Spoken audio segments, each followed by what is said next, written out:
اس کی آخری مثال اس صدی میں، یعنی دور کی تاریخ تو شاید ہمیں معلوم ہو کہ شاید فیری ٹیلز ہیں، یہ کوئی کہانیاں ہیں جو ہم سن رہے ہیں، اس صدی میں جو ہوا ہٹلر کے ہاتھوں 6 ملین 60 لاکھ یہودی ختم کیے، پورا مشرقی یورپ کا یہودی جو ہے کھینچ کھینچ کر وہاں سے پکڑ پکڑ کر، جہاں تک ہٹلر کی حکومت بنی تھی، جہاں تک اس کے جو گئے تھے فتوحات کا دائرہ، وہاں سے یہودیوں کو کھینچ کھینچ کر کنسنٹریشن کیمپس میں لایا گیا۔ پھر خاص مشینیں ایجاد کی گئی، خاص جو ہیں اس کے لیے ایسے بنائے گئے کہ ان کے لیے اب اتنے لوگوں کو قتل کریں گے تو دفن کہاں کریں،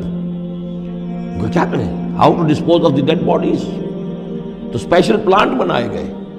کہ ایک بڑے سے ہال میں داخل ہو رہے ہیں، وہاں سارے کپڑے اتروا لیے تاکہ یہ کپڑے بھی استعمال ہوں بعد میں۔ کہا یہ جاتا تھا کہ تمہارے کپڑوں میں جوئیں پڑ گئی ہیں تو جوؤں کو اس کو ڈیلاؤس کرنے کے لیے ضروری ہے کپڑے اتار کے آگے گیس کے اندر تاکہ وہ جوئیں ختم ہو جائیں گی۔ پھر ان کے بال اتروا لیتے تھے، عورتوں کے بال بھی شیو کر لیے، مردوں کے بھی، ان بالوں سے قالین بنائے انہوں نے جو نازیوں نے اپنے دفتروں میں بچھائے،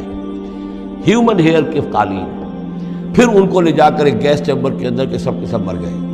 پھر اب وہ بڑے بڑے پٹے جیسے چلتے ہیں مشینیں، بڑے بڑی فیکٹریز کے اندر وہ پٹوں کے اوپر لاشیں چل رہی ہیں، پھر ان کا چورا ہو رہا ہے جیسے کہ کہیں جو ہے وہ گھاس کاٹا جا رہا ہو یا کوئی اور چارہ جو ہے وہ کترا جا رہا ہو۔ پھر کسی خاص قسم کے کیمیکلز کے اندر ان کو تحلیل کیا کہ آخر میں کیا نکل رہا ہے، نہ کسی گوشت کا پتہ، نہ خون کا پتہ، نہ ہڈی کا پتہ، کسی شے کا پتہ نہیں، ایک بدبودار سیاہ رنگ کا مائع باہر نکل رہا ہے، اور اسے وہ لے گئے اپنے کھیتوں میں اور اسے بنا لیا کھاد۔ یہ کام اس صدی میں ہوا ہے، ہولوکاسٹ۔ اس میں زیادہ سے زیادہ یہ کہتے ہیں کہ یہ کوئی مبالغہ ہے 60 لاکھ کا، 40 لاکھ، تو 40 لاکھ بھی تو کم نہیں ہوتے، 40 لاکھ افراد کا اس طرح ختم ہو جانا۔ استأذن ربک لیبعثن علیہم الی یوم القیامہ، ان کا آخری وقت تو اب آنے والا ہے، وہ زیادہ دور نہیں ہے، لیکن اس سے پہلے جیسے شمع بجھنے سے پہلے بھڑکتی ہے، لہذا وہ ایک بھڑک ہے اس کی کہ جو یہودیوں کی ہے، اسرائیل ہے، ان کی طاقت ہے، ان کی قوت ہے، عربوں پر وہ چھائے ہوئے ہیں۔ اور واقعہ یہ ہے کہ مسلمان جس عذاب کے مستحق ہو چکے ہیں، اور ان میں سے عرب چونکہ ہمارے ہاں اونچے درجے کے، اس اعتبار سے امت کے اندر ان کا مقام اونچا درجے کا ہے کہ حضور عرب تھے، انہی کی زبان میں اللہ کی کتاب ہے، اور ان کی جو اللہ تعالیٰ کے دین کی طرف سے جو انہوں نے پیٹھ پھیری ہے، لہذا اس کی جو سزا انہیں مل رہی ہے وہ یہ ہے کہ ایک مغضوب علیہم قوم کے ہاتھوں ان کی تذلیل ہو رہی ہے،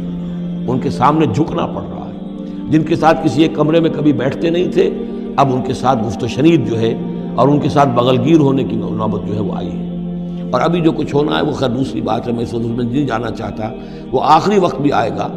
پھر جو ہے حضرت مسیح علیہ السلام بھی نازل ہوں گے، اور وہی چونکہ ان کی طرف رسول تھے، رسول اللہ بنی اسرائیل، تو آخری وہ عذاب ہلاکت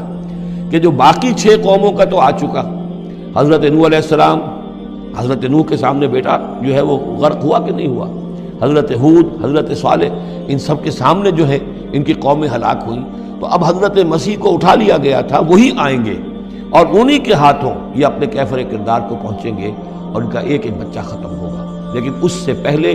ان کے ہاتھوں مسلمانوں پر اللہ کے عذاب کے بڑے کوڑے برسیں گے۔ To add insult to injury, کہ ایک یہودی قوم کے ہاتھوں، مغضوب علیہم قوم کے ہاتھوں پٹائی ہوگی، اور جو ہو رہی ہے، لیکن یہ کہ ابھی شدید تر صورت میں اس کا شروع ہونے والا ہے معاملہ۔ کوئی دنوں کی بات ہے کہ مسجد اقصی شہید کر دی جائے گی، اور پھر ایک طوفان جو ہے